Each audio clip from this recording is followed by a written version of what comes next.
Morning class. First, open your English book and open page number 25. तो बच्चे page number 25 में हमने कल पढ़ा था पोएम द मुलबेरी बुश। तो आज हम इसके एक्सरसाइज कर लेते हैं। तो आप ओपन कीजिए पेज नंबर 26। पेज नंबर 26 में आपको आंसर देने हैं यस और नो में, यानी कि right yes I can.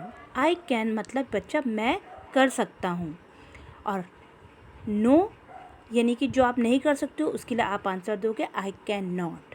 Okay, यानी कि जो काम आपसे हो सकता है उसके लिए लिखोगे आप यस आई कैन, हाँ मैं कर सकता हूँ।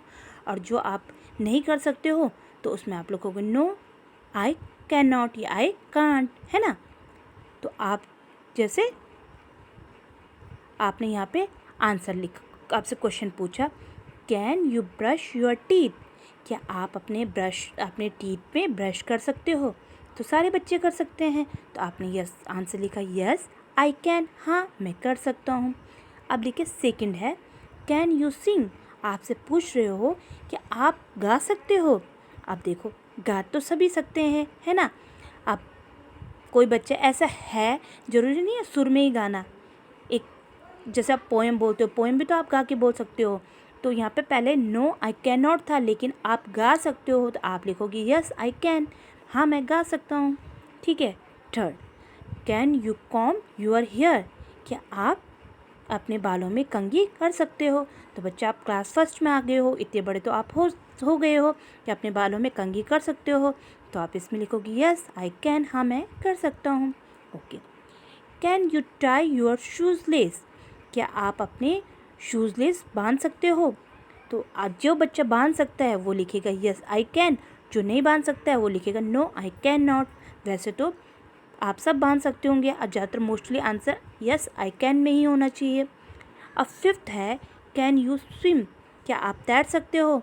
तो अभी आप छोटे बच्चे हो, जिस बच्चे ने प्रैक्टिस की होगी वो तैर सकता है, लेकिन मोस्टली अभी आप छोटे हो तो इसका answer no I can not, नहीं मैं नहीं कर सकता हूँ अभी इस टाइम, ठीक है ना। तो आज इस प्रकार से लिखेंगे, ठीक है, यानी कि मोस्टली आप क्वेश्चन यस आई कैन में ही लिखेंगे, ठीक है। तो read the following words, circle the words which rhymes. Rhymes हम कहते हैं बच्चा जो हमारा सेम शब्द निकलता है। जैसे हम राइमिंग में क्या होते हैं, शब्द एक सेम होते हैं, ठीक है। जैसे हमने यहाँ पे लिया बुश, तो बुश का प्रोनाउंसिएशन मिलना चाहिए सेम दूसरे वर्ड से। तो बुश, तो दूसरा क्या बन रहा है यहाँ पे, रुश या बैग। तो आपको कौन सा सेम लग रहा है, बुश और रुश, तो हम रुश में सर्कल करेंगे।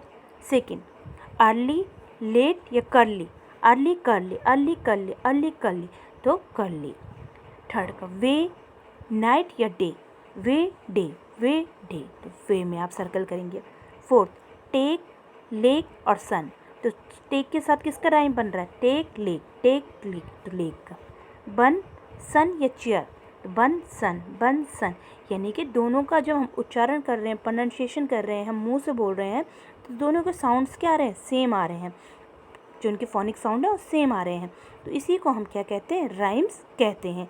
जब हम पोएम बनाते हैं तो पोएम में भी इसी तरीके से तुकबंदी आती है। अब किस तरीके से हम बोल रहे हैं, जैसे हमने क्या पढ़ा था कल, ये वाली पोएम पढ़ी थी, here we go round the mulberry bush, the mulberry bush, the mulberry Bush.